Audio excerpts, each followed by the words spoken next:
a Russian count who owned nearly 4,000 acres of land, thousands of serfs, and unimaginable wealth, abandoned it all at age 82, fleeing his estate in the middle of the night like a fugitive. 10 days later, he died in a railway station master's house, refused entry to his own home by the wife he'd been married to for 48 years. This was Lev Nikolaevich Tolstoy, a man who wrote two of the greatest novels in human history, and then spent the final 30 years of his life trying to destroy the literary legacy that made him immortal. The story begins not with triumph, but with absence. Tolstoy was born on August 28, 1828, at Yasnaya Polyana, the family estate about 130 miles south of Moscow. The name means clear glade, a sprawling property of birch forests, apple orchards, and fields stretching to the horizon. It was paradise for a child, but Lev's paradise was haunted from the beginning. His mother died when he was not yet 2 years old. He had no memory of her face, no recollection of her voice. Throughout his life, he would write about this absence with an ache that never healed.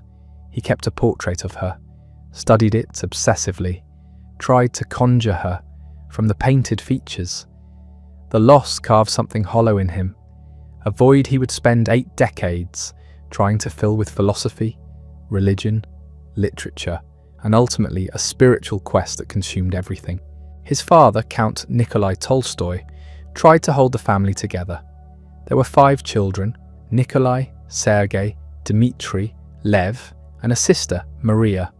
The household was aristocratic but warm, filled with tutors, servants, games in the forest, and elaborate childhood rituals. The boys invented a secret society dedicated to universal love and brotherhood. They called themselves the Ant Brothers, a mistranslation of Moravian brothers they'd heard about. The idea was simple, but profound. Somewhere written on a green stick buried in the forest was the secret to making all people happy and eliminating evil forever. Lev never stopped searching for that green stick. When he was 9, his father died suddenly. The estate passed to a distant aunt, who became the children's guardian. The family structure, already fragile, shattered completely. Lev and his siblings were sent to Kazan to live with another aunt. The boy who had roamed freely through forests and fields was now trapped in a provincial city, surrounded by the suffocating conventions of aristocratic society. He hated it. Adolescence hit Tolstoy like a runaway train. He was awkward, physically unattractive by his own brutal assessment. His nose was too large, his ears stuck out, his features seemed assembled without harmony. In his diary, which he started at 18, and maintained obsessively for the rest of his life, he catalogued his flaws with merciless precision. Vanity, laziness, indecision, cowardice, lying. He created elaborate rules for self-improvement. Wake at 5, exercise, study languages, avoid gambling, control lustful thoughts. He broke every single rule. At 16, he enrolled at Kazan University to study Oriental languages, then switched to law. He was a disastrous student. Bored by lectures, contemptuous of professors, he skipped classes to read Rousseau, Voltaire, and philosophical texts that had nothing to do with his coursework. His mind was brilliant but undisciplined, ricocheting between obsessions. One week he'd commit to mastering 12 languages, the next he'd decide physical strength mattered more and design a punishing gymnastics regimen he'd abandon after 3 days. The contradiction defined him. Intellectually, he craved purity, discipline, moral perfection. Physically, he was ruled by appetites he despised but couldn't control. He left university without graduating in 1847, returning to Yasnaya Polyana with vague plans to become a model landowner, to improve the lives of his serfs through enlightened management. He was 19, idealistic, convinced he could revolutionize Russian agriculture through sheer force of moral conviction. The serfs wanted nothing to do with his schemes. He tried to build them a hospital. They were suspicious. He attempted to introduce modern farming techniques. They resisted. His grand vision of benevolent paternalism crashed against the reality that the people whose lives he wanted to improve didn't trust the motives of a teenage aristocrat who'd never worked a day in his life. Within months, the experiment collapsed, so he went to Moscow. The city devoured him. Gambling consumed entire nights. He lost staggering sums at cards, then won them back, then lost double. He visited brothels, drank heavily, pursued women with the same chaotic energy he applied to everything else. His diaries from this period are exercises in self-loathing. I am disgusting, I am weak, I am contemptible. Yet the next entry would describe the same behaviours, repeated with only slightly more guilt attached. His older brother Nikolai, watching this spiral, made a suggestion. Join the army. Get out of Moscow before you destroy yourself completely. In 1851, Lev travelled to the Caucasus, the wild mountainous frontier, where Russia was fighting a brutal colonial war against Muslim tribesmen. He didn't enlist immediately. For months he simply lived there, hunting, drinking, gambling with officers, watching the strange violent beauty of a war zone. He was fascinated and appalled. When he finally joined up as a junker, a volunteer awaiting commission, military life gave him what civilian life never had: structure. The army operated on clear rules: follow orders, show courage under fire, accept the hierarchy. It was liberating in its simplicity, but it was also his first sustained encounter with death.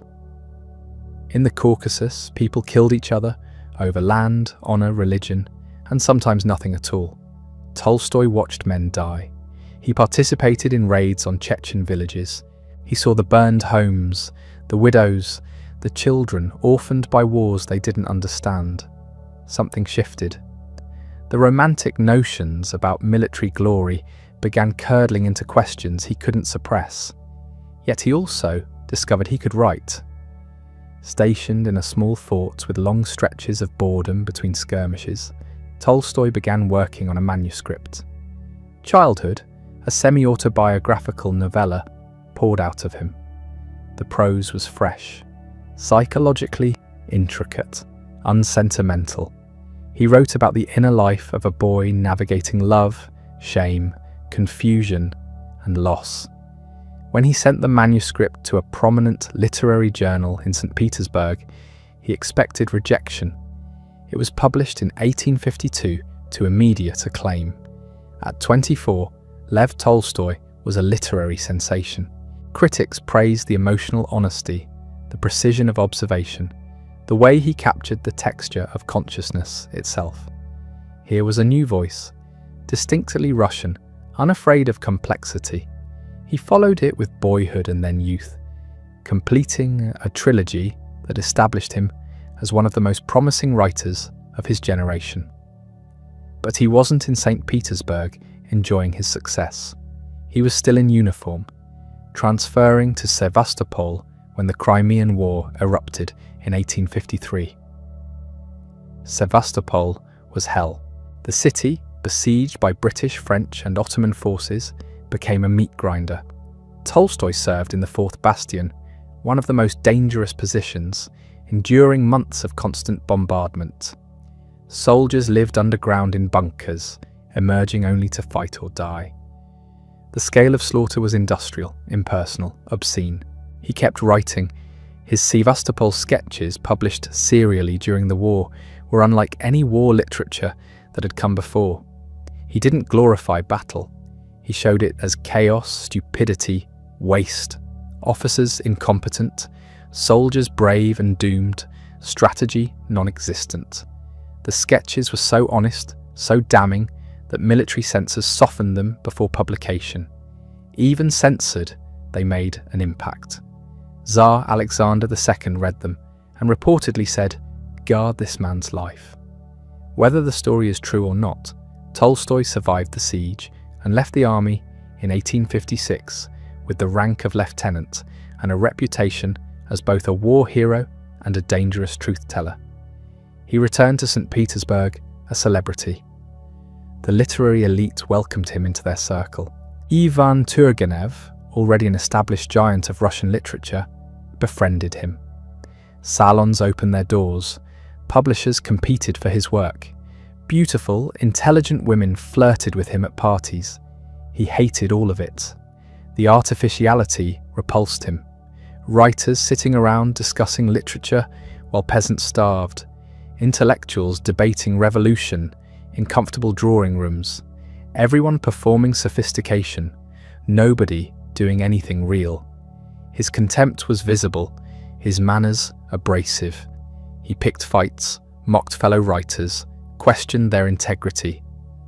With Turgenev, the friendship curdled into mutual loathing.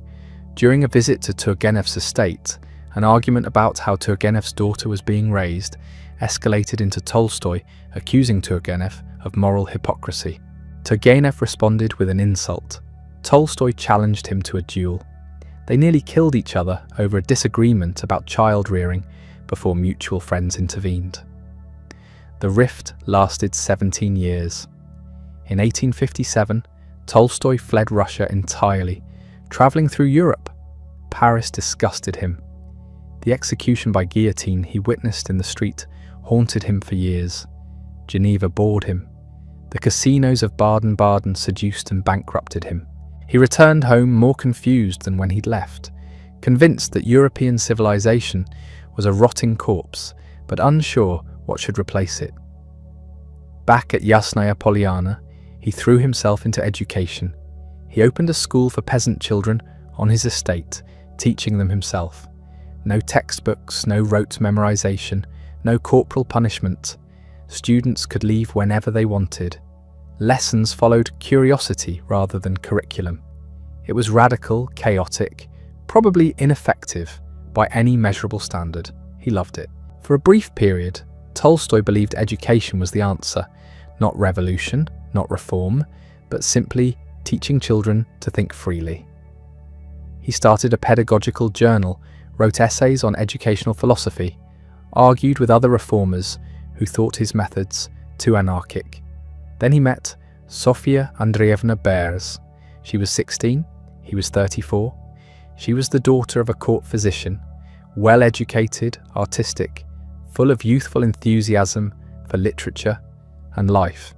He was a famous writer, a war veteran, a man who'd lived 1,000 lives already. When he visited the Behrs family estate in the summer of 1862, something clicked. Within weeks he proposed. Sofia, called Sonia by family, accepted. The age gap was enormous, the power imbalance troubling by modern standards. But in aristocratic Russia of the 1860s, it was unremarkable. What was remarkable was Tolstoy's decision to show Sonia his diaries before the wedding. Every detail of his past, the gambling, the brothels, the affairs, the illegitimate child he'd fathered with a peasant woman on his estate.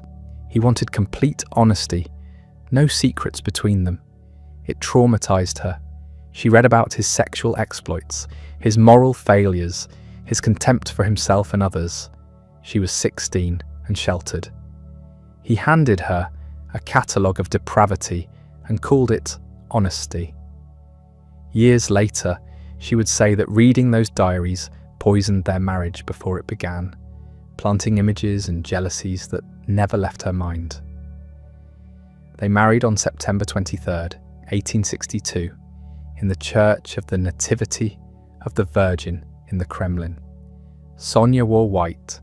Tolstoy wore his old military uniform. They returned to Yasnaya Polyana to begin their life together.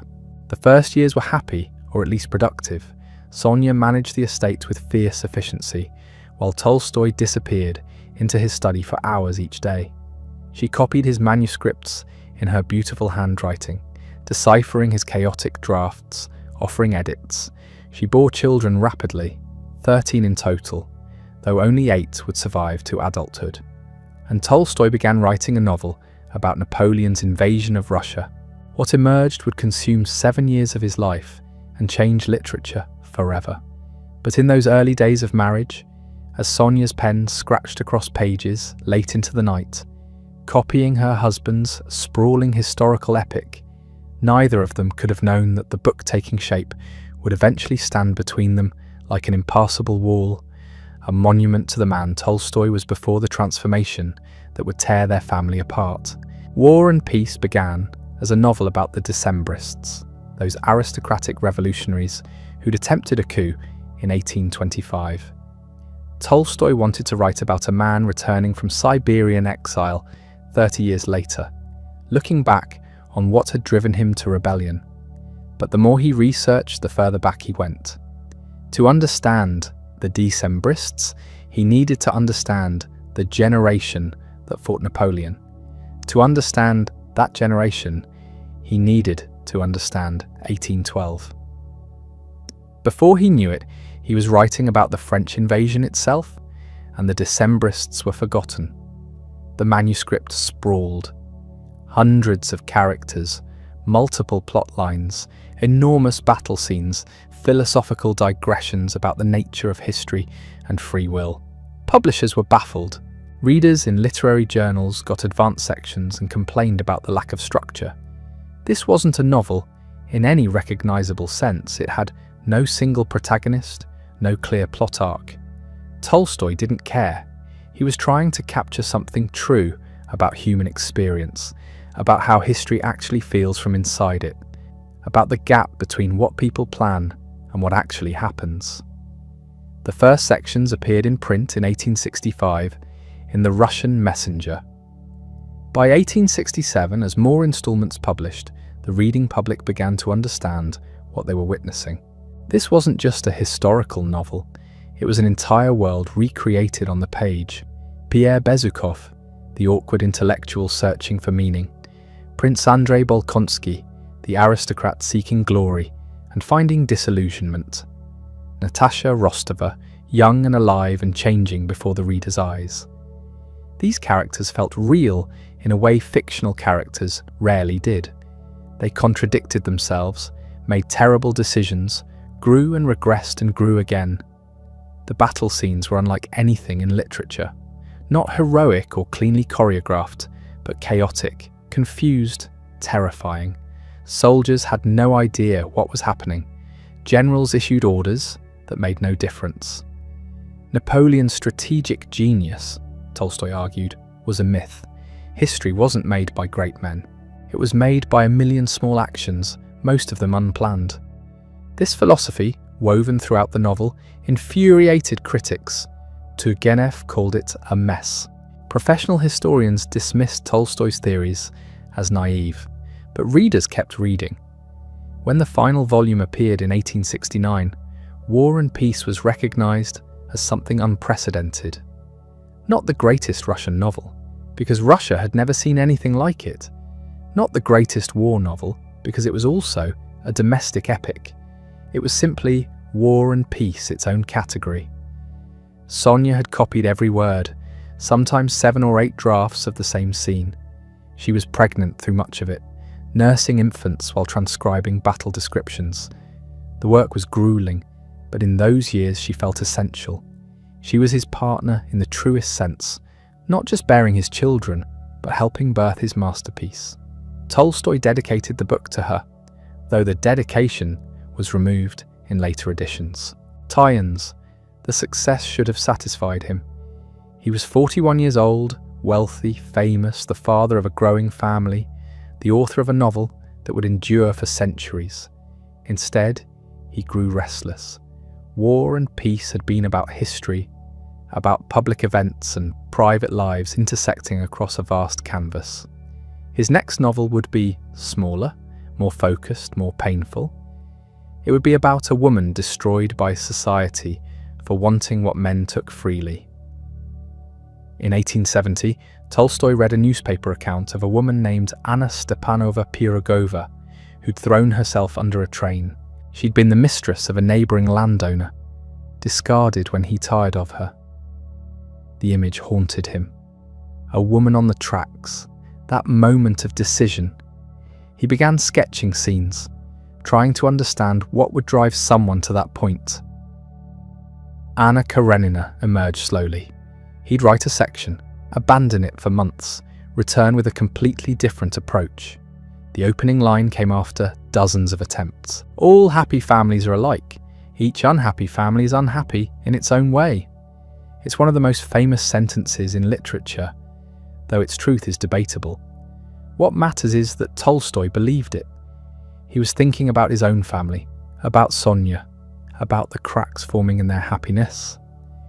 Anna Arkadyevna Karenina walks into the novel as a sophisticated Petersburg socialite, married to a high-ranking government official. She meets Count Vronsky at a train station. The affair that follows destroys her life, not because the love is false, but because society permits men their passions while punishing women for the same. Tolstoy gave Anna his own intensity, his own hunger for something authentic in a world of performance and propriety. He also gave her no way out. Parallel to Anna's story runs Konstantin Levin's, a character so transparently autobiographical that readers immediately recognized Tolstoy himself. Levin struggles with faith, with the meaning of his work, with his place among both peasants and aristocrats. He finds happiness in marriage to Kitty, in farming, in simple labour, but the happiness is fragile, always shadowed by questions he can't answer. The novel took 7 years. Serialization began in The Russian Messenger in 1875, but Tolstoy kept revising, kept pushing publication back, kept rewriting sections that were already in print. The editor begged him to finish. Sonia copied manuscript pages until her hand cramped, raising children during the day, transcribing at night. Their 8th child was born during the writing. Their 7th had died in infancy. The grief soaked into the novel. When Anna throws herself under the train in the novel's climax, the description is brutal, precise, unsparing. Tolstoy didn't romanticize her death. It was ugly, violent, final. Some readers were appalled. Others recognized the moral courage of refusing to make tragedy beautiful. The novel was published in full in 1878. Critical reception was mixed, but the public devoured it. Anna Karenina became the book everyone read, discussed, argued about. Was Anna a victim or responsible for her fate? Was her suicide inevitable or a choice? The debates raged in salons and journals. Tolstoy barely noticed. By the time Anna Karenina was finished, he was in the midst of a psychological and spiritual collapse that would change everything. He'd spent years writing about characters searching for meaning. Now he couldn't avoid the question himself. What was his life for? He had wealth beyond measure, a large family, international fame, 2 novels that would define Russian literature, and he wanted to die. The crisis hit him around 1879, just after Anna Karenina's completion. He was 51 years old. He'd later describe it in a confession, written between 1879 and 1880, though not published until 1882. The text is stark, terrifying in its honesty. He wrote about hiding ropes so he wouldn't hang himself, about avoiding hunting rifles for fear he'd put the barrel in his mouth. This wasn't depression in the modern clinical sense, though it certainly included that. It was existential collapse. Every answer he'd ever accepted about life's purpose crumbled under examination. Work. He'd accomplished more than most writers dream of. Family. He loved his children, but they would die, and what then? Fame, meaningless. Art, just arranging words on paper while the void waited. The question that destroyed him was simple. Why live if death erases everything? He could find no rational answer. Science offered none. Philosophy offered clever evasions. Art was distraction. The peasants on his estate, illiterate and poor, seemed to have something he lacked. They believed in God without question, accepted their suffering, worked without existential panic. Their faith was simple, unexamined, possibly ignorant, but it gave them what his education and wealth couldn't provide, a reason to continue. Tolstoy began a desperate investigation of religion, not the orthodox Christianity of his childhood, which he'd dismissed decades earlier as superstition and ritual. He went to the sources, the Gospels, read in Greek, the Church Fathers, theological commentaries, Buddhist texts, Islamic philosophy. He approached faith like a prosecuting attorney, demanding evidence, tearing apart contradictions, refusing easy comfort. What he found in the Gospels, stripped of church interpretation, was revolutionary. Jesus' teachings, Tolstoy concluded, were not about ritual or afterlife rewards. They were about how to live now. The Sermon on the Mount contained 5 specific commandments. Do not be angry, do not lust, do not swear oaths, do not resist evil with violence, love your enemies. These weren't suggestions. They were the path to the kingdom of God, which wasn't a place you go when you die, but a state of being you enter by living correctly. The implications were staggering. If you took Jesus seriously, actually seriously, you had to reject almost everything civilization was built on. Courts and laws depended on oaths and punishment. Governments required violence or its threat. Property required defense. Marriage as practiced required ownership of another person. The Orthodox Church blessed armies, crowned czars, owned vast wealth. It had nothing to do with what Jesus taught. Tolstoy's reading radicalized him utterly. He announced that he was now a Christian, but in doing so rejected the church, the sacraments, the clergy, everything official Christianity represented. The Russian Orthodox Church was not amused. His family was horrified. Sonia watched her husband transform into someone she didn't recognize. The man who'd written War and Peace, who'd captured the complexity of human nature with such nuance, now spoke in absolutes. Meat-eating was murder. Private property was theft. Sex, even in marriage, was sinful unless for procreation. Art that didn't serve moral instruction was worthless, which meant most of his own work was worthless. He wanted to give away the estate, renounce his copyrights, live like a peasant. Sonia refused. She had children to raise, a household to manage. They fought viciously, long battles that left both of them exhausted and unchanged. He called her materialistic, a slave to comfort. She called him a hypocrite, preaching poverty while she did the actual work of keeping the family fed. Both were right. Tolstoy published a confession in 1882, though it was immediately banned in Russia. Copies circulated illegally. He followed it with What I Believe in 1884, laying out his interpretation of Christianity in systematic detail. The church and the state are evil institutions. Violence is always wrong. Property is theft. Simple living is the only moral life. These weren't metaphors. He meant them literally. Disciples began arriving at Yasnaya Polyana. Seekers, idealists, anarchists, people who'd read his religious writings and wanted to learn from the master. Tolstoy welcomed them, spent hours in conversation, encouraged them to start communes based on Christian anarchist principles. Sonia called them parasites and resented every moment her husband gave them. The estate became a circus. Tolstoy dressed in peasant clothes he'd sewn himself, badly. He made his own boots. He worked in the fields, though the peasants found this embarrassing and awkward. A count pretending to be one of them helped nobody. He gave away money to anyone who asked, which meant a constant stream of beggars and con artists. Sonia tried to manage the finances, while her husband undermined her at every turn. Their intimate life collapsed. Tolstoy believed sex was sinful. He'd written an entire novel, the Kreutzer Sonata, published in 1889, arguing that marriage was legalized prostitution and that true Christians should be celibate.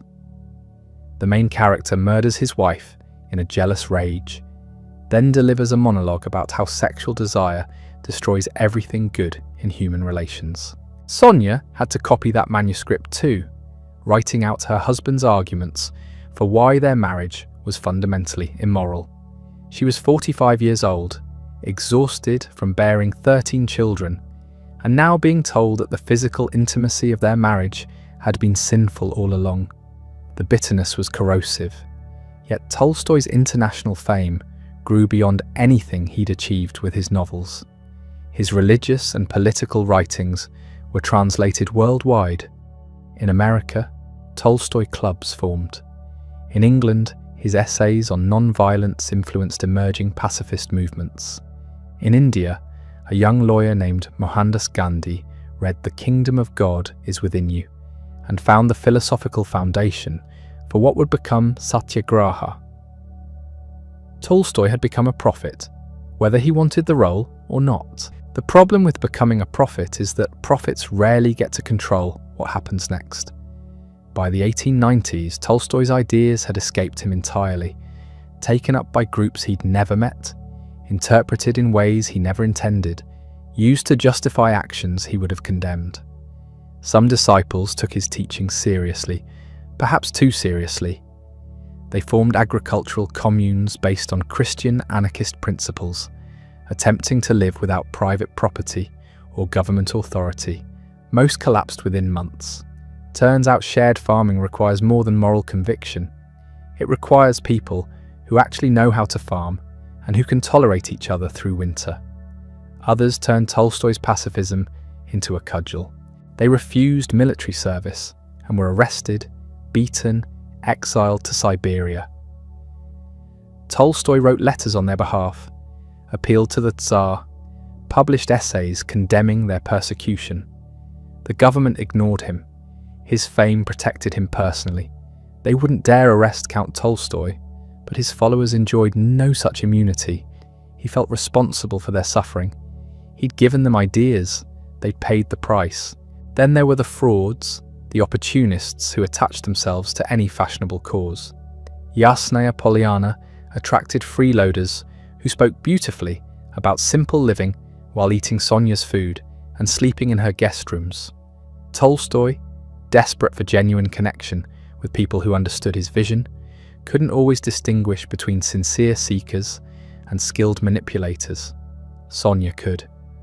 She watched them come and go, despising most of them, especially the ones her husband trusted most. One man in particular, Vladimir Chertkov, became the source of the marriage's final disintegration. Chertkov was a former guards officer from an aristocratic family who'd converted to Tolstoy's teachings in the 1880s. He was intelligent, organized, utterly devoted to the master, and he saw himself as the guardian of Tolstoy's legacy. He established a publishing house for Tolstoy's religious writings, the ones banned in Russia, printing them abroad and smuggling them back. He managed correspondence, filtered visitors, made himself indispensable. Sonia hated him. She saw correctly that Chertkov was trying to separate Tolstoy from his family, to claim him entirely for the cause. Chertkov saw Sonia as the obstacle, the materialistic wife who kept the great man chained to property and convention. Both were fighting for Tolstoy's soul, and the old man was caught between them, pulled apart by competing loyalties. The battle focused on Tolstoy's will. Chertkov argued that Tolstoy should renounce copyright on all his works, making them public domain, available to anyone without payment. This was consistent with Tolstoy's principles. Private property was wrong. Art should belong to humanity. Sonia argued that she'd raised his children, managed his affairs for 40 years, copied every manuscript. The copyrights were her security, her children's inheritance. Taking them away would leave the family destitute after his death. Tolstoy was paralyzed. His principles demanded he renounce everything. His guilt and residual love for Sonia made him hesitate. For years he did nothing, the question hanging over the household like smoke. Chertkov pushed constantly, framing it as a test of Tolstoy's sincerity. Sonia pushed back, framing it as betrayal. In 1910, Tolstoy was 82 years old. His health was failing. The tension in the house had become unbearable. Sonia, convinced Chertkov was stealing her husband, became obsessed with finding documents, searching Tolstoy's study at night, reading his diary, interrogating him about every conversation. She'd suffered what we'd now recognize as a nervous breakdown.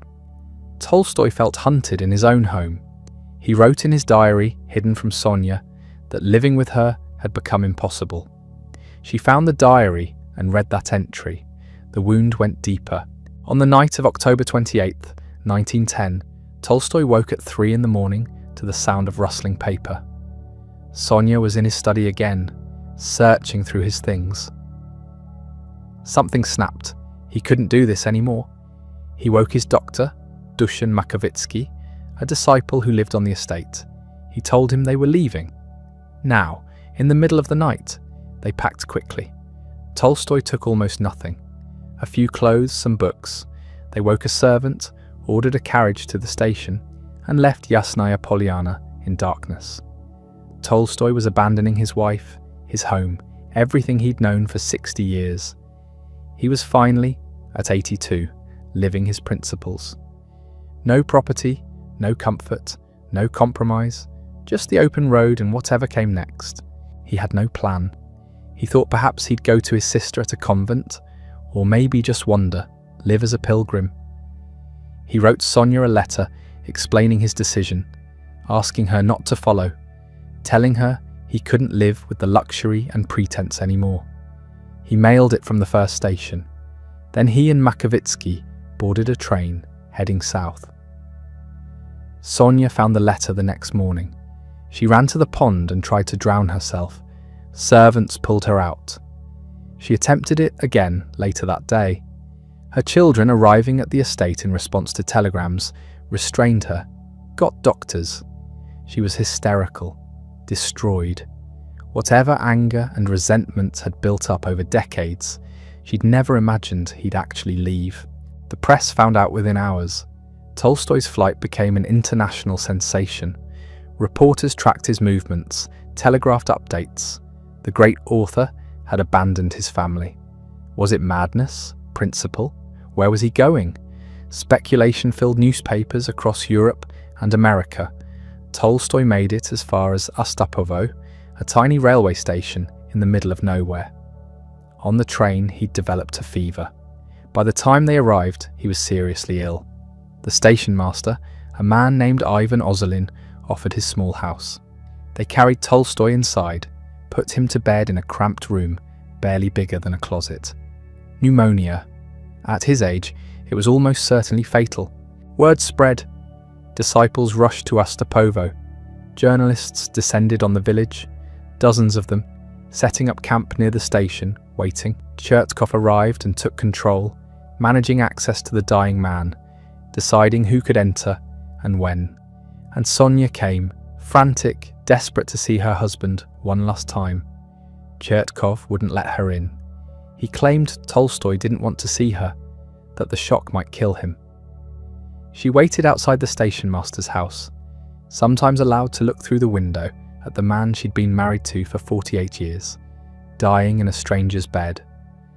For 7 days, Tolstoy drifted in and out of consciousness. Doctors came from Moscow. His children arrived. The world waited for news. Reporters filed daily updates. The vigil at Ostapovo became one of the first modern media circuses. Cameras and telegraph wires, and crowds of onlookers watching a man die. On November 7th, 1910, just after 6 in the morning, Tolstoy woke briefly, looked at his daughter Alexandra, and said something about escape. How millions of people suffer, but he couldn't understand why. Then he lost consciousness. His breathing slowed. At 6:05 a.m., he died. Sonia was finally allowed into the room. She kissed his body, apologized, wept. Whether he'd forgiven her or she'd forgiven him, no one could say. The marriage had ended in mutual wreckage. They buried him at Yasnaya Polyana, in the forest where he'd played as a child, near the spot where his brother Nikolai had told him the secret of universal love was written on a green stick. No priest, no religious ceremony, just family, peasants, disciples. Thousands came to pay respects. The funeral was silent except for the sound of dirt falling on wood. Tolstoy had spent the last 30 years of his life trying to escape the contradiction of being a wealthy aristocrat preaching poverty. He never managed it. He died owning nothing but famous for everything, estranged from his wife but surrounded by followers, finally free of property but trapped by his own legend. The man who'd written that all happy families are alike had presided over one of the most unhappy families in literary history. But here's what's strange. The ideas survived the chaos. Tolstoy's religious writings, the essays that caused all the family anguish, the principles that destroyed his marriage. They went out into the world and did things he never witnessed. Gandhi read them in South Africa and developed non-violent resistance. Martin Luther King Jr. read Gandhi, traced the lineage back to Tolstoy, built the American civil rights movement on principles this Russian aristocrat had articulated in his study. The Catholic worker movement, Christian anarchism, pacifist philosophy, all of it carries Tolstoyan DNA.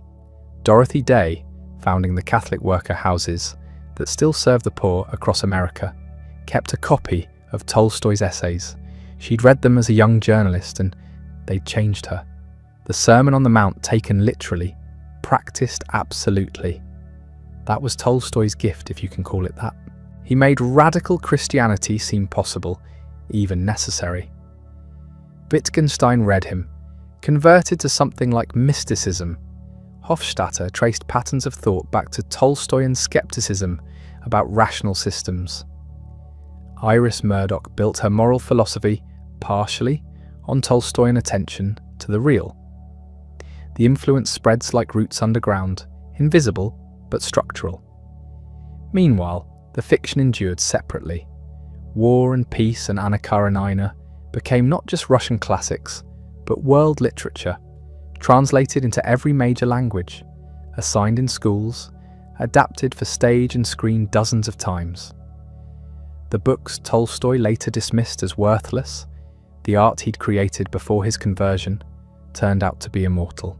The religious tracts he considered his real work, mostly forgotten except by specialists.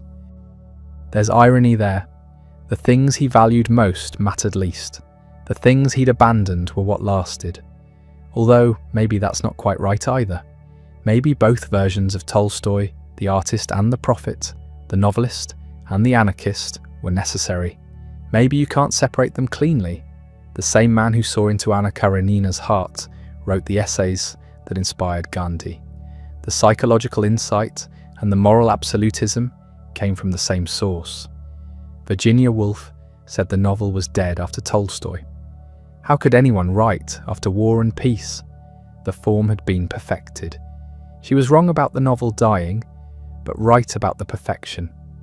No one has written a better novel. People keep trying, and they should, but they're all writing in Tolstoy's shadow. Thomas Mann called him the greatest artist of all time. Nabokov, who hated almost everyone, admitted Tolstoy was untouchable. Even people who find his moralizing insufferable, who reject everything about his late religious phase, they still bow to the novels. You can argue with Tolstoy the prophet. You can't argue with Tolstoy the artist. So what do we do with him? This man who wrote the most life-affirming fiction in Russian literature, then spent 30 years saying life wasn't worth affirming unless you gave up everything comfortable about it. Who loved his wife and made her miserable? Who preached non-violence while his words helped topple empires? Who died fleeing the consequences of his own contradictions? Maybe we accept the contradiction. Maybe that's the point. Tolstoy never resolved it, and we won't either. The tension between art and morality, between family and principle, between the world as it is and the world as it should be, that's permanent. He just lived it more intensely than most people can stand. His grave has no marker, no inscription, just a mound of earth in the forest. People still visit, leave flowers, stand silently. They're paying respects to both versions of the man, the novelist and the prophet, the artist who captured life, and the moralist who rejected it. The contradiction buried in the ground at Yasnaya Polyana, unresolved, still somehow generative. But before the grave, before the final flight, there were 30 years of living the contradiction, trying to be a saint while still being human. The 1880s and 90s were Tolstoy's prophetic period, and they were chaos. He'd given up meat, alcohol, tobacco, hunting. He dressed in peasant clothing, made his own boots, worked in the fields. At 60 years old, he was hauling water, chopping wood, ploughing, the aristocrat performing manual labour while actual peasants watched bemused. Some thought he was holy, others thought he'd lost his mind. He renounced copyright to all his works published after his conversion. Anyone could print them, translate them, sell them. No permission needed. Sophia, still managing the family finances, was horrified. They had 13 children, most still living at home. How were they supposed to survive? The answer, according to Tolstoy, was that they should give away everything and live simply. Sophia's answer was that he could live in a hut if he wanted, but she wasn't letting her children starve for his principles. The battle lines were drawn. She kept control of the early works, War and Peace and Anna Karenina, the ones that actually made money. Those copyrights she refused to surrender. Tolstoy, who'd renounced private property, now watched his wife profit from his art, while he gave away his religious writings for free. Another contradiction he couldn't escape. The house at Yasnaya Polyana became a pilgrimage site. Disciples arrived constantly, begging for guidance. They wanted to learn how to live righteously, to hear the great man explain the path to salvation. Tolstoy, who'd written that spiritual teachers were frauds and you should trust only your own conscience, found himself surrounded by followers, treating him like a guru.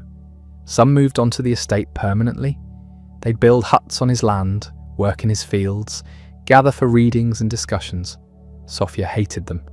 They were freeloaders and fanatics, and they encouraged her husband's worst impulses. The Tolstoyans, they called themselves, a sect forming around a man who insisted there should be no sects. Chertkov was the worst of them. Vladimir Chertkov, a former guards officer who'd become Tolstoy's most devoted disciple and most controlling advisor. He managed Tolstoy's religious publishing, organized his followers, and slowly positioned himself as the intermediary between the master and the world. Sophia saw him as a manipulator, a cult leader hiding behind her husband's name. Tolstoy saw him as his truest friend, the only one who truly understood. The rivalry between Sophia and Chertkov poisoned everything. They competed for Tolstoy's attention, his approval, control over his legacy. Both claimed to love him. Both made his life unbearable. Meanwhile, the Russian government was watching. Tolstoy's writings were technically illegal, banned for their anarchist content and criticism of the church, but he was too famous to arrest. Tolstoy had become an international figure, more celebrated abroad than in Russia. Arresting him would cause an international scandal, so they settled for harassment, censoring his works, exiling his followers, making sure he knew he was tolerated, not accepted. In 1901, the Holy Synod officially excommunicated him. They'd wanted to for years, but waited until they had sufficient public support. The decree was blunt. Tolstoy had rejected the divinity of Christ, the resurrection, the sacraments, everything the church stood for. He was declared outside the faith. The response was massive. Thousands of letters poured in supporting him, condemning the church. Demonstrations erupted. The government worried about riots. Tolstoy had become a martyr, which was exactly what he'd wanted to avoid. He issued a response, calm and measured, saying he'd left the church long ago and the excommunication changed nothing. But privately, he was pleased. The institution had confirmed what he'd been saying all along. It was corrupt, and he was free of it. His health was failing. He'd always been robust, almost unnaturally strong. But age and stress were catching up. He suffered a serious illness in 1901, nearly died. Recovered, then relapsed. His doctors ordered rest. He ignored them. There was too much work to do, too much writing, too many people needing guidance. The visits continued. Maxim Gorky came, the young writer who'd grown up in poverty and now represented the new generation of Russian realism. They talked for hours. Gorky left shaken, writing that Tolstoy was both more and less than human, a man trying to be God and failing beautifully. Anton Chekhov visited, the playwright and short story master. He admired Tolstoy's fiction, but found his moralizing exhausting. After one visit, he wrote to a friend that talking to Tolstoy about religion was like talking to a brick wall, a brilliant, articulate brick wall, but immovable. Jane Addams came from America, the social reformer who'd founded Hull House. She wanted to understand how to help the poor without condescension. Tolstoy told her to stop running settlement houses and go work in a factory. Live with the poor, don't manage them. She left frustrated but thinking. The contradictions kept multiplying. He preached poverty while living on a massive estate. He demanded his followers give up family ties while surrounded by his own children and grandchildren. He insisted on manual labour but spent most of his time writing. Every principle he articulated, his life violated in some way. The family situation deteriorated. His daughters were divided. Some followed his teachings, wore simple dresses, rejected marriage proposals from wealthy suitors. Others sided with their mother, wanting normal lives, resenting their father's experiments with their futures. His sons mostly kept their distance, visiting occasionally, staying neutral in the wars between their parents. Sofya's diaries from this period are painful to read. She loved him still, desperately, but couldn't live with him. The man she'd married at 18, the passionate novelist who'd courted her with such intensity, had disappeared into this religious figure she couldn't reach. She copied his manuscripts, managed his affairs, and felt utterly alone. Some entries describe suicidal thoughts. Others rage against Chertkov. All of them circle back to the same question. How did they end up here? Tolstoy's diaries mirror hers. He felt trapped, guilty, responsible for her unhappiness, but unable to change course. He'd seen the truth, or what he believed was truth, and couldn't unsee it. Going back to comfortable aristocratic life would be a betrayal of everything, but staying meant watching his wife suffer. Another impossible choice. In 1910, things reached a breaking point. Tolstoy was 82, Sofya 66. The issue was his will. Chertkov had convinced him to officially renounce copyright to all his works, including the early novels. This required a legal document. Sofya discovered the plan, went hysterical, threatened suicide, searched the house for the hidden papers. Tolstoy, trapped between his wife and his disciple, felt his life closing in. He made a decision. On October 28, 1910, at 4 a.m, he woke his daughter Alexandra, the only child still fully loyal to him. They were leaving. He packed a small bag, wrote a letter to Sofya, and walked out into the cold darkness. His doctor, Dusan Makovitsky, joined them. They took a carriage to the train station, bought tickets and left. No destination planned, just away. Tolstoy was fleeing his own life. They travelled south, stopping at his sister's convent first. She was a nun now, his sister Maria, living the renunciation he'd only preached about. He stayed briefly, then moved on. They reached Ostapovo, a tiny railway station in the middle of nowhere. By then, Tolstoy was sick. The cold journey, the stress, his age, all of it caught up at once. He developed pneumonia. The station master, a man named Ozolin, offered his small house. They laid Tolstoy in a cramped bedroom, barely large enough for the bed and 2 chairs. Word spread immediately. The great writer was dying in a railway station. Reporters descended. Photographers. His family arrived, including Sofya, who was kept outside initially. Tolstoy had said he didn't want to see her. Alexandra enforced it. For days he drifted in and out of consciousness. Doctors came from Moscow, though there was little they could do. Pneumonia in an 82-year-old man, already weakened, in a cold room at a rural station. The outcome was obvious. The world watched. Newspapers ran daily updates. Crowds gathered outside the small house. The Holy Synod sent a representative, offering last rites if Tolstoy would reconcile with the church. He refused, or couldn't respond, depending on which account you believe. Either way, no reconciliation happened. On November 7th, early morning, he woke briefly. His daughter Alexandra was there. He said something about escape, about how the truth is, then couldn't finish. Those were his last coherent words.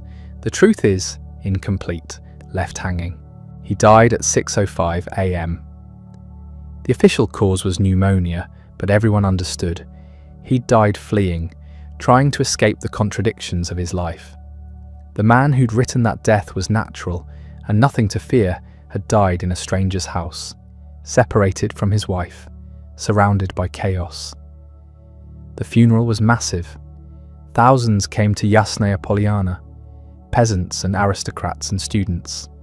They walked behind the coffin through the forest to the burial spot he'd chosen years earlier. The place where his brother had told him the green stick was buried, the stick with the secret of universal happiness. No priest, no church service, just people following a simple wooden coffin through autumn trees. They buried him on the edge of the forest in a clearing. No cross, no headstone, nothing. Just the earth mounded over him. Exactly as he'd wanted, though the modesty was itself a kind of statement. Even his grave was a sermon. Sofia outlived him by 9 years. She never recovered. She stayed at Yasnaya Polyana, preserving everything, turning the house into a museum. Visitors came to see where the great man had lived and worked. She'd show them his study, his books, tell stories about their life together. The difficult parts she kept private. She died in 1919 during the revolution, having watched the world her husband predicted start to collapse around her. Chertkov survived too initially. He took control of Tolstoy's unpublished works, edited his diaries before releasing them, shaped the legacy according to his vision. The Soviet government eventually turned against him. He'd been useful when they needed to attack the church and the old aristocracy, but once they consolidated power, they didn't need Tolstoyan anarchism complicating things. He died in 1936, forgotten. The estate survived. Through the revolution, through World War II when German troops occupied it briefly, through Soviet bureaucracy and post-Soviet chaos. It's a museum now, a national monument. Tourists walk through the rooms where war and peace was written. They see the simple furniture Tolstoy made, the peasant shirt he wore, the desk where he sat for hours. Everything preserved, nothing resolved, because that's what Tolstoy left behind. Not answers, but a massive, sprawling demonstration of the impossibility of living perfectly in an imperfect world. He tried harder than almost anyone to align his life with his principles, and the result was suffering for everyone around him and ultimately flight. But he tried. That counts for something. His last question hangs in the air still. The truth is what? What was he about to say? Maybe nothing profound. Maybe just delirium. Or maybe he was finally going to reconcile everything. Explain how it all fit together. The art and the morality, the family and the principles, the contradictions he'd lived with for 3 decades. We'll never know. The sentence breaks off unfinished, like his life. Like all our lives, probably. We spend years trying to figure out the truth, and then we run out of time before we can finish the thought. The funeral procession that followed Tolstoy's coffin through the forest was extraordinary for what it represented. No government officials attended, no military honours. The Orthodox Church refused to participate, still furious about his excommunication. What showed up instead were thousands of ordinary people, peasants who'd worked his land, students who'd read his pamphlets, workers from nearby factories, villagers who'd never met him but felt they knew him through his books. They walked in silence behind a simple wooden box, following it to an unmarked grave. This was exactly the legacy he'd wanted, and exactly what made him dangerous. Because Tolstoy's death didn't end Tolstoyanism. If anything, it crystallized it. The contradictions of his life, all the hypocrisy and failure, suddenly mattered less than the fact that he'd tried. He became a martyr for a cause that had no organization, no hierarchy, no official doctrine, just the idea that people should live simply, refuse violence, reject authority, and try to be good. The Tsarist government watched nervously as thousands gathered to mourn. They'd been monitoring Tolstoy for decades, reading his mail, tracking his visitors, censoring his publications. They'd never arrested him because he was too famous, too internationally protected. But they understood the threat. His ideas about non-violence and civil disobedience, his criticism of private property and state power, his insistence that peasants were morally superior to aristocrats. All of it was destabilizing. Within months of his death, Tolstoy's writings were circulating more widely than ever. The government had suppressed most of his later work, the religious and political tracts. Now they flooded the underground press. Students copied them by hand. Workers read them aloud in secret meetings. His critique of the church resonated with people exhausted by institutional corruption. His pacifism appealed to young men facing conscription into an army everyone knew was incompetent and brutal. And his timing was perfect. Russia was heading toward collapse. The 1905 revolution had been suppressed, but the underlying problems remained. Massive inequality, political repression, a backward economy trying to compete with industrialized Europe. Tolstoy had diagnosed all of it in his essays and stories. He'd predicted that violence would eventually answer violence, that injustice would breed revolution. He just hadn't lived to see it. Lenin read Tolstoy, not with admiration but with attention. He wrote several essays analyzing what he called the contradictions of Tolstoyanism. Lenin acknowledged Tolstoy's genius as an artist and his moral authority as a critic of the old order, but he dismissed the non-violence as naive, the religious mysticism as superstition, the agrarian romanticism as backward-looking. Tolstoy, Lenin argued, represented the old patriarchal peasant Russia that was dying. He could diagnose the disease but not cure it. Only revolution could do that. Still, Lenin understood Tolstoy's usefulness, the moral weight, the international reputation, the devastating critique of Orthodox Christianity and aristocratic privilege. All of that could be mobilized. So when the Bolsheviks took power in 1917, they made Tolstoy's estate at Yasnaya Polyana a protected site. They published his works widely, especially the ones attacking the church and the wealthy. They positioned him as a prophet of the revolution, conveniently ignoring his anarchism and pacifism. The irony was brutal. Tolstoy, who'd opposed all governments, became a symbol claimed by one of the most authoritarian states in history. His face appeared on propaganda posters. His birthday became a national holiday. Schoolchildren memorized passages from his novels. The Soviet Union built an entire literary establishment around him, calling him the greatest Russian writer, using his reputation to legitimize their cultural project. But they censored the parts that didn't fit. The religious writings largely disappeared. The essays on non-violence were buried. The critique of state power was reframed as critique of capitalist and czarist power only. They turned him into a revolutionary hero by carefully editing out everything revolutionary about his actual beliefs. Meanwhile, outside Russia, Tolstoy's influence spread in directions he'd actually intended. Gandhi had been reading Tolstoy since the early 1900s. They'd corresponded briefly before Tolstoy's death. Letters about non-violence and resistance. Gandhi called Tolstoy his teacher, said that the kingdom of God is within you, had convinced him that non-violent resistance wasn't just moral, but practical. When Gandhi developed his philosophy of satyagraha, truth force, he was building directly on Tolstoyan foundations. Civil disobedience, refusal to cooperate with unjust systems, willingness to suffer rather than inflict suffering.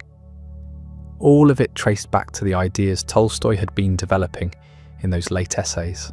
The Salt March in 1930, where Gandhi led thousands in peaceful violation of British law, was Tolstoyan politics in action. The British didn't know how to respond. You can suppress a violent rebellion. You can arrest armed revolutionaries. But what do you do with thousands of people calmly breaking the law, accepting arrest without resistance, turning punishment into moral theatre. Tolstoy had predicted this. He'd argued that governments depend on compliance, that their power evaporates when people simply refuse to participate. Gandhi proved it worked. Martin Luther King Jr. read both Tolstoy and Gandhi while studying theology. The connections were explicit. King's philosophy of nonviolent resistance drew heavily on Tolstoy's Christian anarchism, filtered through Gandhi's practical application. The Montgomery bus boycott, the sit-ins, the March on Washington. All of it echoed tactics Tolstoy had theorized and Gandhi had implemented. King even used Tolstoyan language, talking about redemptive suffering, about loving your enemies, about the power of moral witness. The civil rights movement became the fullest expression of Tolstoyan politics in the 20th century. Ordinary people, with no weapons, facing down systemic injustice through collective refusal and moral courage. It was exactly what Tolstoy had imagined, right down to the arrests and beatings that exposed the violence of the state. But Tolstoy's literary legacy followed a different path, one that had nothing to do with politics. For decades after his death, critics argued about how to read him. The Soviets insisted he was primarily a social realist, a writer who exposed class oppression and aristocratic decadence. Western critics focused on the psychological depth, the spiritual searching, the philosophical complexity. Everyone agreed he was a genius, but they couldn't agree what kind. Virginia Woolf called him the greatest of all novelists. She said reading Tolstoy was like having the roof taken off the world, suddenly seeing everything at once with impossible clarity. Thomas Mann argued that War and Peace was the ultimate novel, that nothing written before or after matched its scope and humanity.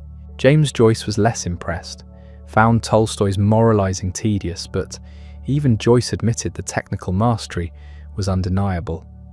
The comparison with Dostoevsky became inevitable and tiresome.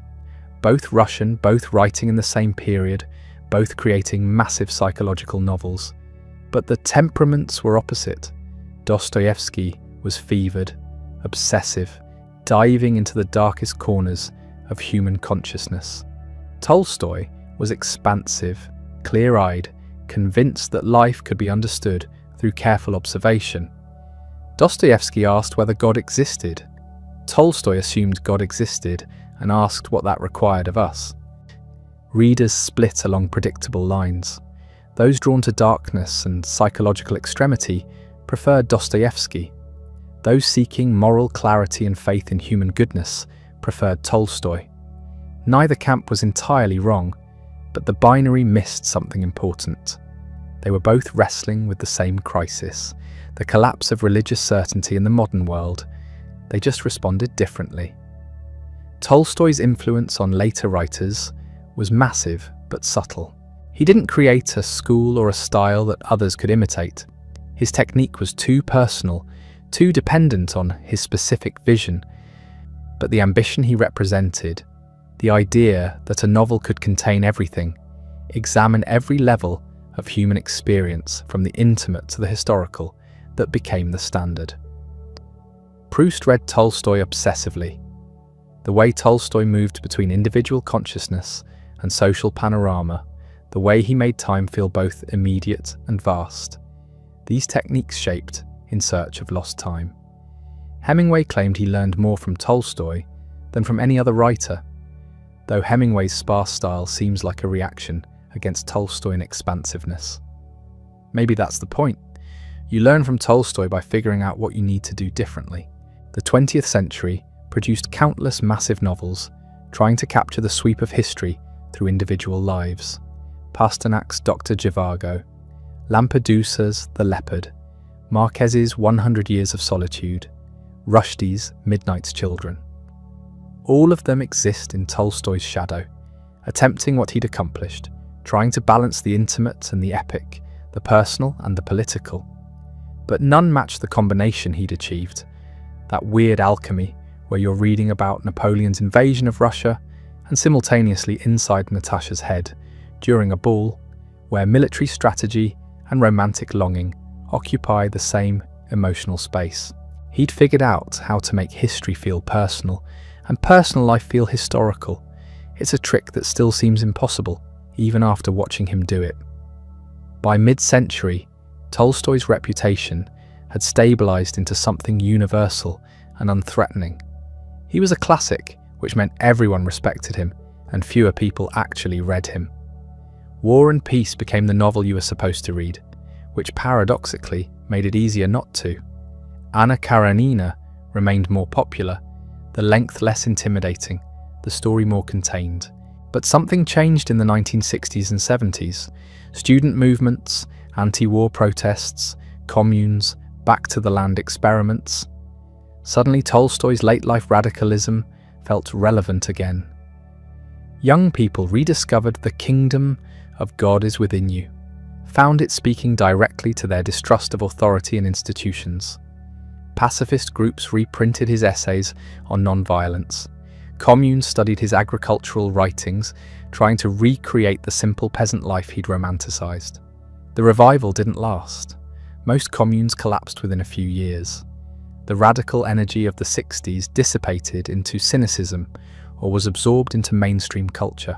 But for a moment, Tolstoy's vision of Christian anarchism, voluntary poverty, and rejection of state violence seemed like a viable alternative, not just a historical curiosity. Academic study of Tolstoy became increasingly sophisticated. Scholars analysed his narrative techniques, his use of free indirect discourse, his management of multiple plot lines. They examined his philosophical development, tracing the evolution from early works to late. They debated endlessly whether the late religious writings diminished or enhanced his literary reputation. The consensus emerged that you could separate them. The novels were masterpieces. The religious tracts were interesting primarily as context for understanding the man. This division would have infuriated Tolstoy, who insisted his late work was more important precisely because it addressed how to live, rather than just how to observe life. But he was dead, and the scholars decided what mattered. Feminist critics began reassessing his female characters. Anna Karenina became a touchstone for discussions of how 19th century literature depicted women trapped by social convention. Was Tolstoy sympathetic to her plight, or ultimately condemning her for violating patriarchal norms? The novel supported both readings, which meant the arguments never resolved. Natasha in War and Peace generated similar debates. She's vibrant and alive in the early sections, then ends the novel as a frumpy mother consumed by domestic concerns. Was this Tolstoy celebrating traditional femininity or showing how society crushes female vitality? Probably both. His attitudes toward women were complex and contradictory, like everything else about him. By the late 20th century, Tolstoy existed in multiple versions simultaneously. The literary genius universally acknowledged, the moral philosopher respected but considered impractical, the political radical claimed by various movements, the religious thinker largely forgotten outside orthodox circles, the biographical figure endlessly fascinating for his contradictions. Each version had its advocates and its uses. The Soviet Union collapsed in 1991, and suddenly Tolstoy needed reinterpretation again. He was no longer a state-approved revolutionary hero. The carefully constructed Soviet version of his legacy dissolved.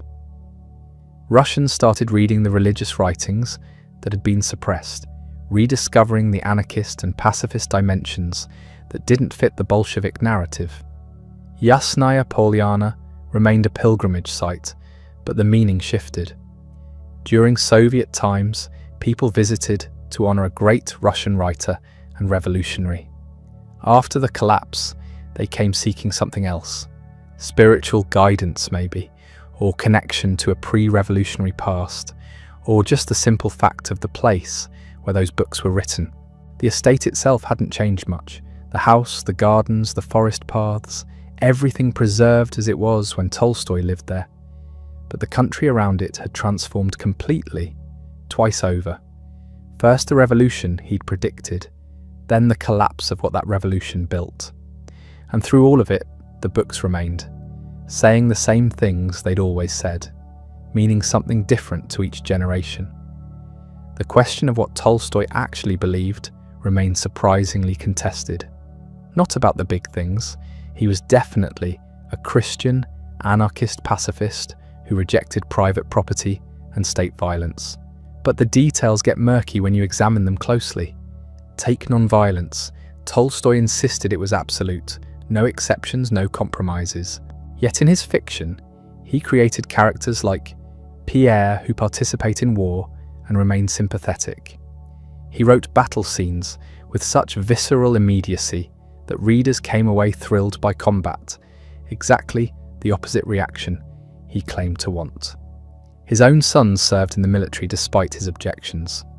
When pressed on these contradictions, Tolstoy would say the novels were written before his conversion, that he'd been blind then. But he never stopped people from reading them, never tried to suppress war and peace. He wanted it both ways. His views on sex were even more tangled. The Kreutzer Sonata argues that all sexual desire is evil, even within marriage. Procreation is regrettable but necessary. The ideal would be universal celibacy leading to human extinction, which would be fine because this world is corrupt anyway. He actually wrote that. Then he'd go home to Sophia, who was still bearing his children into her 40s. The hypocrisy was glaring and everyone noticed. Sophia certainly did. She pointed out repeatedly that he preached abstinence while continuing to demand his marital rights. His response was essentially that he was weak, that he failed to live up to his own ideals, but that didn't make the ideals wrong. This was true as far as it went, but it made him insufferable to live with. The property question was similarly complex. He wanted to give away Yasnaya Polyana and all his possessions. Sophia refused, pointing out that she and their younger children would be destitute. Tolstoy's solution was to renounce copyright on everything he wrote after his conversion, making those works public domain. Anyone could publish them and keep the profits. This was genuinely radical. He was forfeiting enormous sums, but he kept the copyright on the early works, the novels, which meant the family still had income. He could claim moral purity while maintaining financial security. The contradiction gnawed at him constantly, but he never fully resolved it. His followers tried to be more consistent.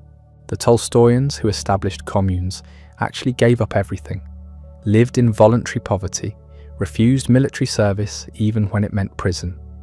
They took the teachings literally, while Tolstoy himself made accommodations. This created a strange dynamic, where the master was less extreme than his disciples.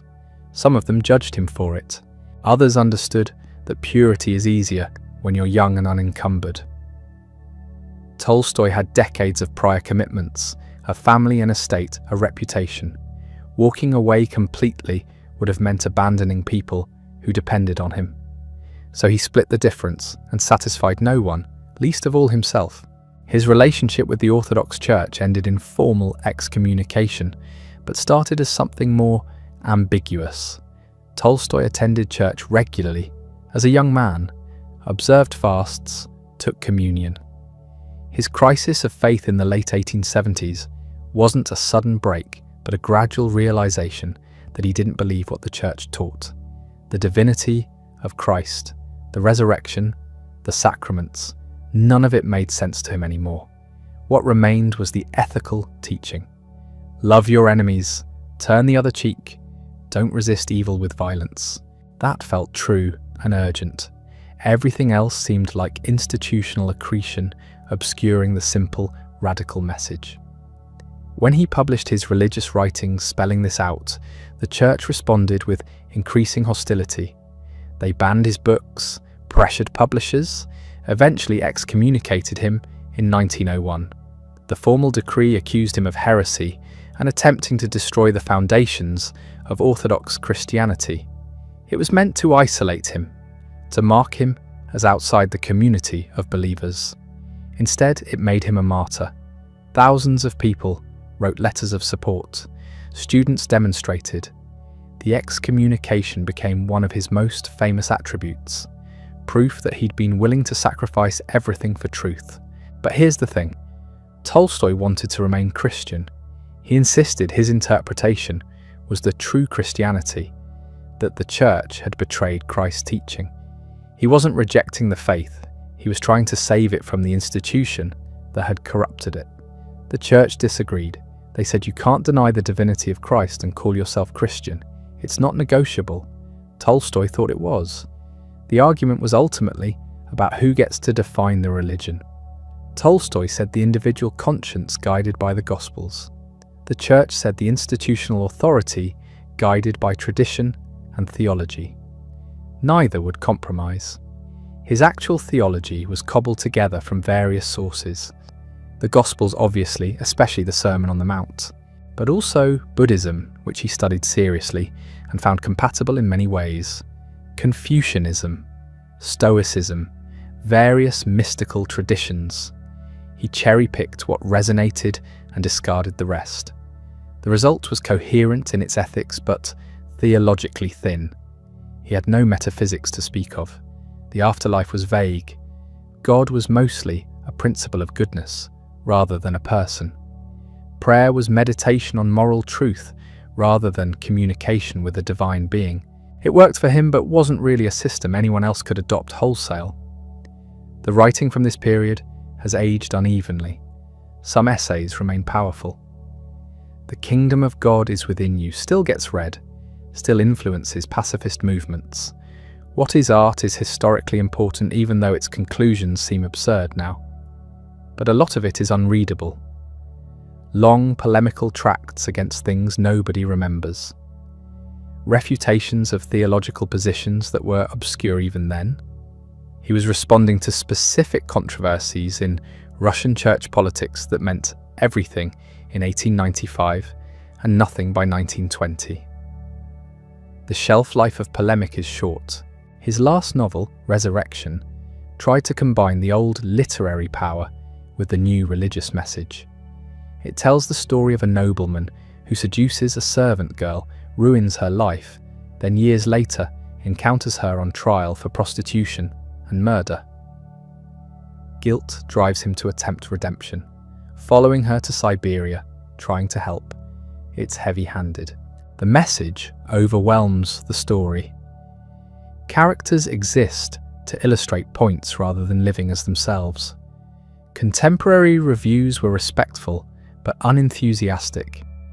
Everyone could see it wasn't Anna Karenina, but it sold enormously well anyway, because Tolstoy's name guaranteed an audience. He donated all the proceeds to help the Doukhobors, a persecuted religious sect, emigrate to Canada. It was the last major literary work he published. The final decade of his life was consumed by his relationship with Chertkov, his most devoted follower and worst influence. Vladimir Chertkov was wealthy, fanatical, and utterly convinced of his own righteousness. He appointed himself guardian of Tolstoy's legacy, managing publications, controlling access, pushing the master toward ever more extreme positions. Sophia hated him with impressive intensity. She saw correctly that Chertkov was manipulating her husband, isolating him from family, using him for the movement's benefit rather than his own well-being. The triangle of Tolstoy, Sophia, and Chertkov dominated the household. Every decision became a power struggle. Chertkov convinced Tolstoy to write a new will, leaving his unpublished manuscripts and literary rights to him rather than the family. They did this secretly. When Sophia found out, the explosion was spectacular. She threatened suicide, raged through the house, demanded the will be changed. Tolstoy was caught between his wife, of nearly 50 years, and the disciple who represented everything he claimed to believe. He made the will, but couldn't tell her. She knew something was wrong, but couldn't prove it. The tension became unbearable. The final crisis came in October 1910. Tolstoy was 82, exhausted, unable to sleep. Sophia's behaviour had become increasingly erratic. She searched his study at night, looking for the will. She confronted Chertkov with accusations. The household was chaos. On October 28th, Tolstoy woke at 3 a.m. to find Sophia rummaging through his papers again. Something snapped. He couldn't live like this anymore. He woke his daughter Alexandra, told her to pack essentials, and left. Just walked out of Yasnaya Polyana in the middle of the night, taking a train with no clear destination. He was fleeing, but also didn't know where to go. His sister lived in a convent. He went there first, then changed his mind, got on another train, heading south. He was travelling with Alexandra and his doctor. They had almost no plan. He wanted to disappear, to live out his remaining time in peace somewhere anonymous. It was a fantasy. He was the most famous man in Russia. People recognized him at every station. On November 1st, he fell ill on the train. Fever, weakness. They got off at a small station called Astapovo and took him to the station master's house. It was pneumonia. At 82, it was likely fatal. News spread immediately. Journalists descended on Astapovo. Family members arrived. Sophia came but was initially barred from seeing him. Chertkov was there managing access, controlling the narrative. The death watch became a media circus. Reporters camped outside. Photographers waited. The station master's tiny house contained one of history's great writers dying while the world watched. He drifted in and out of consciousness for a week, sometimes lucid, sometimes delirious. He asked for peasants to be brought in so he could talk to them. He dictated fragments. Mostly he was too weak. Sophia was finally allowed in on November 7th, but he was unconscious by then. He died early morning on November 7th, 1910, without regaining consciousness, without reconciling with his wife, without resolving any of the contradictions that had defined his final years. The funeral was enormous. Thousands of people came to Yasnaya Polyana. The government was nervous. They'd considered arresting Tolstoy multiple times for sedition, but his fame protected him. Now he was dead, and they worried about demonstrations. Police monitored the crowds. Nothing happened. People just came to pay respects. He was buried in the forest on the estate where he'd played as a child, at the spot where his brother had supposedly hidden a green stick with the secret to universal happiness. No cross marked the grave, just a mound of earth. It seemed appropriate for someone who'd rejected all ceremony. The fight over his legacy started immediately. Chertkov claimed authority over the unpublished works. Sophia challenged the will in court. The legal battle dragged on for years, became vicious, consumed everyone involved. Alexandra sided with Chertkov. Most of the other children sided with Sophia. The family that Tolstoy had tormented with his impossible ideals now tore itself apart over his papers. What they were fighting over was the right to define what Tolstoy meant. Chertkov wanted to emphasize the religious and political writings, to present Tolstoy primarily as a moral teacher. Sophia wanted to protect the literary legacy, to ensure the novels remained central. Both had commercial interests too. The copyrights were valuable, but it was also genuinely about interpretation. Tolstoy had been so many things. Which version would history remember? The Bolshevik Revolution in 1917 made the whole dispute moot in some ways. The Soviet state nationalized everything eventually, took control of publications, decided what got printed, but it didn't end the argument about who Tolstoy was. Lenin had called him the mirror of the Russian Revolution. Stalin kept his works in print. The state needed him as a symbol, even while suppressing the religious and anarchist dimensions that made him dangerous. Outside Russia, translation and publication continued without political interference. English editions of the novels became standard. They were taught in universities, analysed in critical studies, adapted for stage and screen. War and Peace got made into films multiple times. Anna Karenina became a favourite of directors who wanted to showcase their leading ladies.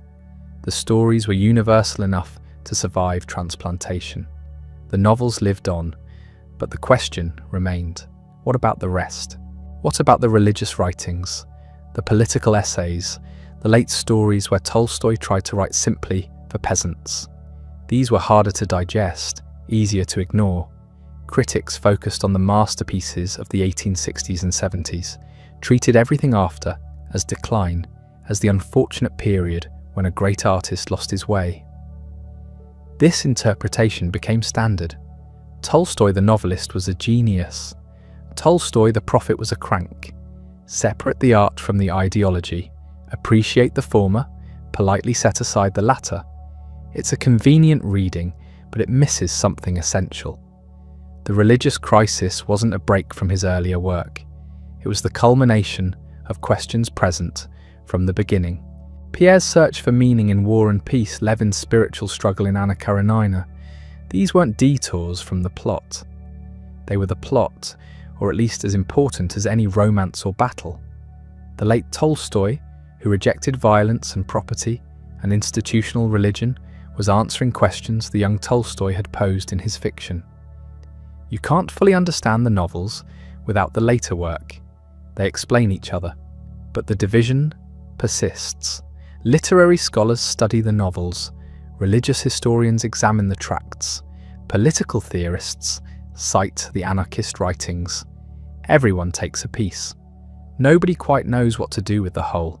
Gandhi knew. When he read The Kingdom of God is Within You in South Africa, it changed his life. He'd been searching for a method of resistance that didn't require violence. Tolstoy gave him one. Civil disobedience, non-cooperation, moral resistance. Gandhi applied these principles in his campaigns, first in South Africa, then in India. The two men corresponded in Tolstoy's final year. Gandhi sent respectful letters calling him a teacher. Tolstoy replied encouragingly, said he saw the future in Gandhi's work. When Gandhi led the Salt March decades later, walking to the sea to make salt, in defiance of British law, he was enacting Tolstoyan principles: peaceful resistance, refusal to cooperate with injustice, willingness to suffer rather than inflict suffering. It worked. The British Empire, which had conquered half the world through superior firepower, couldn't figure out how to respond to a man making salt.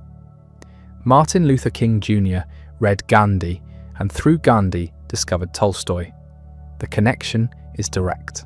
King's philosophy of non-violence, the strategy that dismantled legal segregation in America, traces back through Gandhi to a Russian aristocrat who decided violence was always wrong. The civil rights movement sang hymns and marched unarmed into police dogs and fire hoses because Tolstoy had convinced Gandhi, who convinced King, that this was the only moral path. Dorothy Day, founder of the Catholic worker movement, kept Tolstoy's books on her shelf. She'd been arrested dozens of times for protesting war and serving the poor. She ran hospitality houses where homeless people could stay and eat. She refused to pay taxes that funded weapons. All Tolstoyan, the Catholic Church eventually declared her venerable first step towards sainthood, which would have amused Tolstoy, who'd been excommunicated by the Orthodox Church for similar activities. Cesar Chavez organising farm workers, Daniel Berrigan pouring blood on draft files. The entire tradition of Christian anarchism and pacifism in the 20th century carries Tolstoy's fingerprints. These weren't literary admirers, they were practitioners implementing his program. Yet in Russia itself, the religious writings were suppressed for 70 years. The Soviet state published the novels as classics of critical realism, but banned the religious and political works as ideologically harmful. You could read about Pierre and Natasha, but not about the kingdom of God. The state needed Tolstoy's prestige, but feared his actual ideas. After the Soviet Union collapsed, there was a brief revival of interest. Some Russians rediscovered the religious writings, saw them as offering an alternative moral framework after decades of official atheism. But it didn't last. The Orthodox Church, restored to prominence, remembered that Tolstoy had rejected them. Nationalists disliked his pacifism and criticism of patriotism.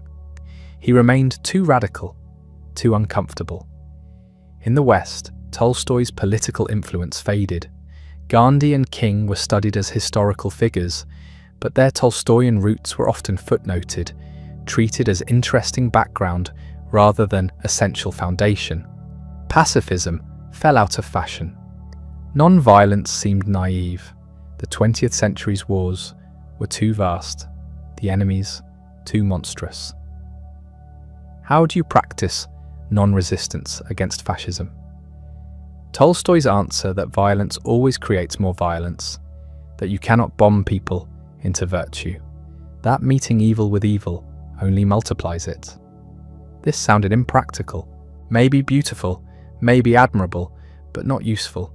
The novels, though, the novels endured without controversy. War and Peace remained on every list of the greatest books ever written. Anna Karenina competed with it for the title of best novel in any language. New translations appeared every few decades. Scholars wrote dissertations. Readers kept discovering them. A teenager in Ohio opens War and Peace expecting a boring classic and finds herself unable to stop reading about Natasha's first ball. A graduate student in Tokyo writes about the structure of Anna Karenina. A book club in London spends 6 months working through War and Peace, meeting weekly to discuss 50 pages at a time. They argue about whether Pierre should have married Natasha, whether Napoleon was a great man or a puppet of history, whether Tolstoy's philosophy of history makes any sense. The books generate endless discussion because they're inexhaustible. Every reading reveals something new. The detail is overwhelming. Tolstoy describes a Moscow ballroom so completely you can see the candles reflecting off the parquet floor. He gets inside a hunting dog's mind during a chase. He shows you how sunlight falls on grass. Critics sometimes called this excessive, but readers loved it. The world of the novels feels more real than reality. You finish War and Peace and contemporary life seems thin by comparison. Film directors kept trying to capture this. Sergei Bondarchuk's 1966 Soviet version of War and Peace took 7 years to make, cost more than any film in history at that point, used thousands of Red Army soldiers as extras for the battle scenes. It won the Academy Award for Best Foreign Language Film. It's visually spectacular. But even at over 7 hours, it can't include everything. The novel is too big. Andrew Davies adapted it for BBC in 2016. Joe Wright directed the best-known version of Anna Karenina in 2012, staging much of it as if the characters were performers in a theatre. Each adaptation makes choices, emphasises certain elements, loses others. None fully succeeds because the novels resist compression. They require time. You can't rush War and Peace. Trying to read it quickly means missing most of what matters. The experience is in the accumulation, the slow immersion in another world. Modern readers sometimes struggle with this. We're trained for speed, for quick consumption. Tolstoy demands patience. Put your phone away. Sit with it. Let the 19th century settle around you. The reward is proportional to the investment. His influence on other writers is incalculable.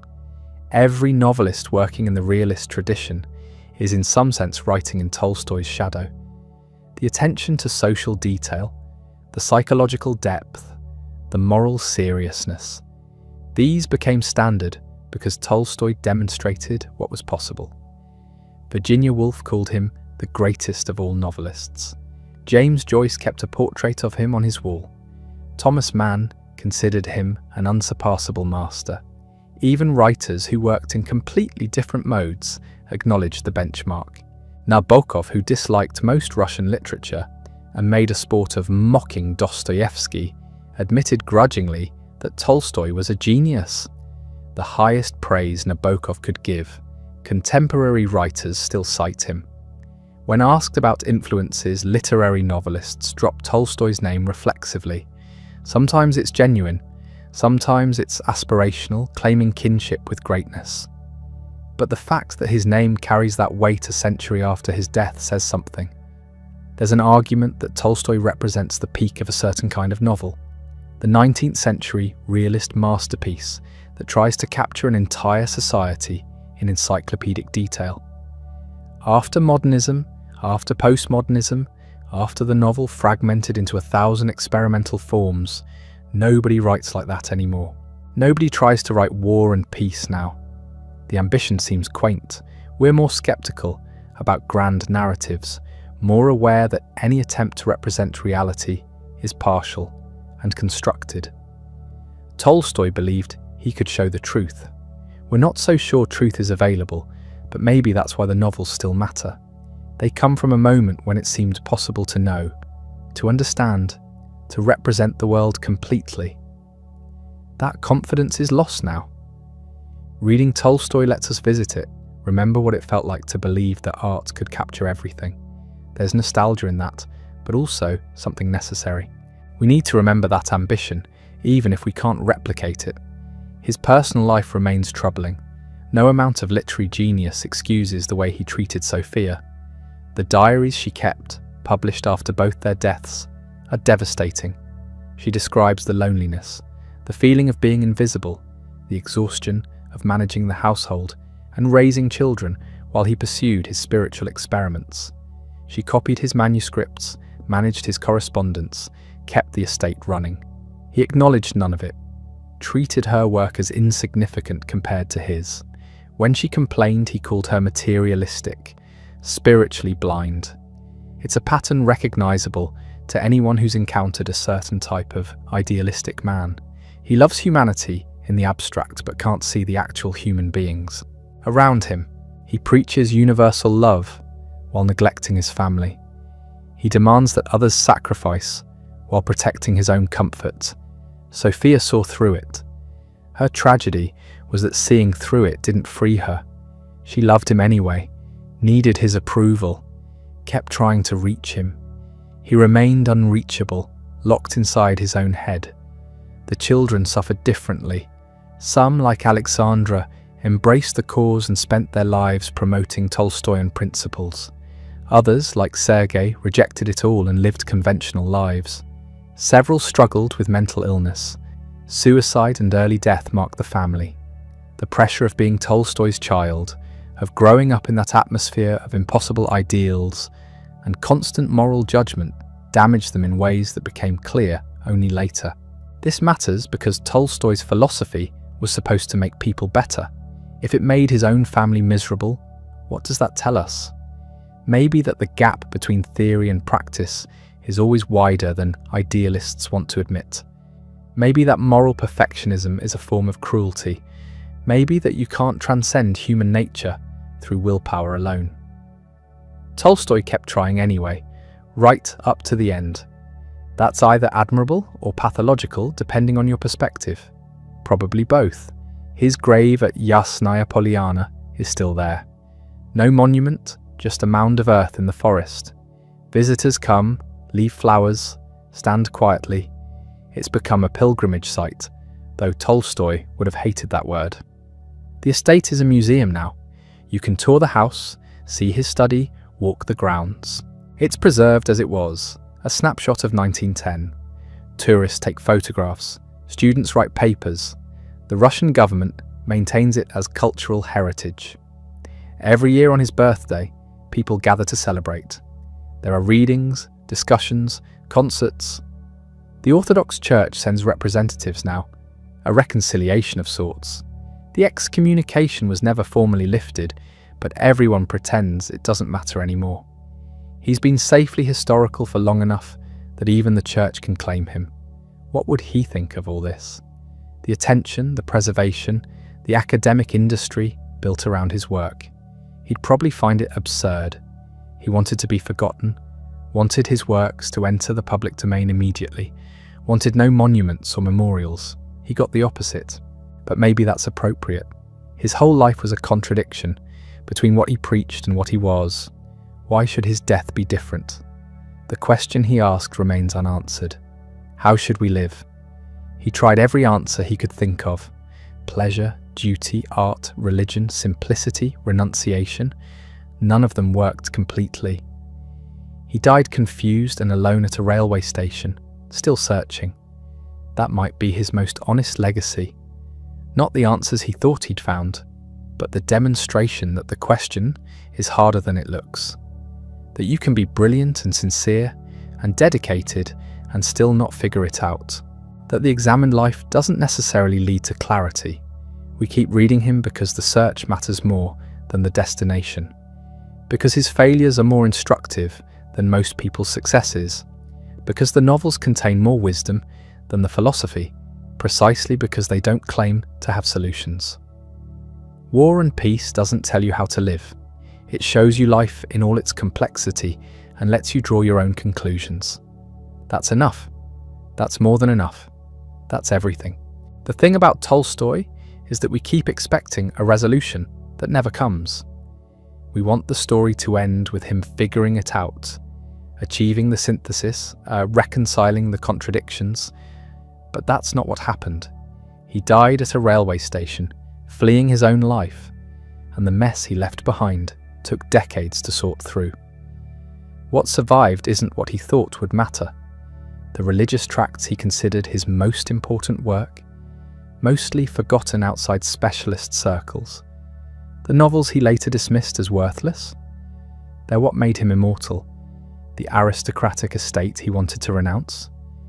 It's a museum now, preserved in amber. Tourists walking through rooms where he agonized over questions they'll never have to face. But here's what's strange. The failure might be the point. Not failure in the sense that he accomplished nothing. He wrote two of the greatest novels in any language. He influenced Gandhi, who influenced King, who changed history. His ideas about non-violence and civil disobedience reshaped political resistance for a century. That's not nothing. The failure is that he never resolved the contradiction between how he thought life should be lived and how it actually gets lived, between the ideal and the possible, between what we know is right and what we're capable of doing. He spent 30 years trying to close that gap through sheer force of will, and it destroyed his family and nearly destroyed him. Yet thousands of people still visit that unmarked grave every year. They're not coming to pay respects to a successful moral philosopher who figured everything out. They're coming because he didn't figure it out, because he kept trying anyway, because the struggle itself meant something. The novels endure because they don't pretend to have answers. Pierre wanders through War and Peace searching for meaning, thinks he's found it several times, keeps discovering he was wrong. Levin in Anna Karenina has his spiritual revelation in the final pages, but even that feels tentative, fragile, something that could dissolve by tomorrow. This is honest in a way the late religious writings aren't. The fiction admits that life is complicated and confusing. The philosophy demands simplicity that doesn't exist. Maybe that's why we still read him. Not for solutions, but for the quality of the questioning.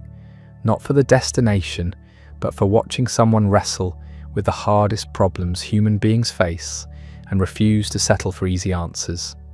He could have stayed comfortable, written more novels, enjoyed his fame. Instead, he tore his life apart trying to live according to principles most people don't even bother articulating. That's either noble or insane, probably both, but it's not boring and it's not safe, and it forces you to ask questions about your own life you'd rather avoid. Which is exactly what he did to everyone around him, to everyone who read him, to everyone who encountered his ideas. He made comfort impossible. He made complacency unacceptable. He insisted that if you saw the truth, you had to live it. Consequences be damned. The consequences were brutal. A marriage destroyed, children damaged, a man dying alone in a stranger's house.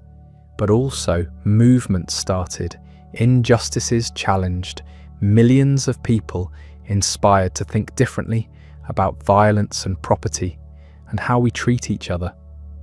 Both outcomes came from the same source. You can't separate good Tolstoy from bad Tolstoy, the brilliant novelist from the insufferable moralist, the loving father from the impossible idealist. They're the same person, and the contradictions generated both the beauty and the damage. Accept all of it, or none of it, but don't pretend you can take the parts you like, and ignore the rest. He won't let you. His last words were, "The truth is," and then nothing. The sentence breaks off incomplete.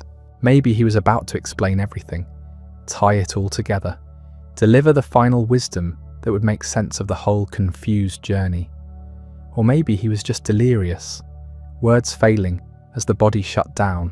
We'll never know, but that incomplete sentence feels right somehow. The truth is, what? Still searching, still questioning, still trying to figure out how to live in a world that makes no sense. That was Tolstoy's life, and that's his legacy. Not answers, but better questions. Not solutions, but the refusal to stop looking for them. Not peace, but the restless certainty that peace without justice is worthless, and justice without effort is impossible. The green stick is still buried somewhere in the forest at Yasnaya Polyana, the secret to universal happiness, hidden where his brother said it would be, waiting to be discovered.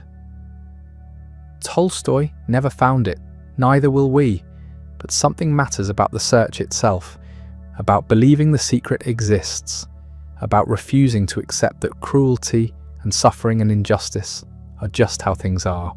He was impossible, and brilliant, and maddening, and occasionally transcendent. He wrote books that will outlast everything we build. He developed ideas that changed how millions of people think about violence and resistance and moral obligation. He made his wife miserable, and his children anxious, and his disciples crazy. He died confused and alone, still trying, still failing, still somehow mattering more than people who succeeded at smaller things. That's Tolstoy, all of it. The masterpieces and the mistakes, the wisdom and the cruelty, the soaring ambition and the human wreckage. You don't get one without the other. Accept the whole contradictory mess or walk away, but don't expect resolution. There isn't any. There never was. The truth is,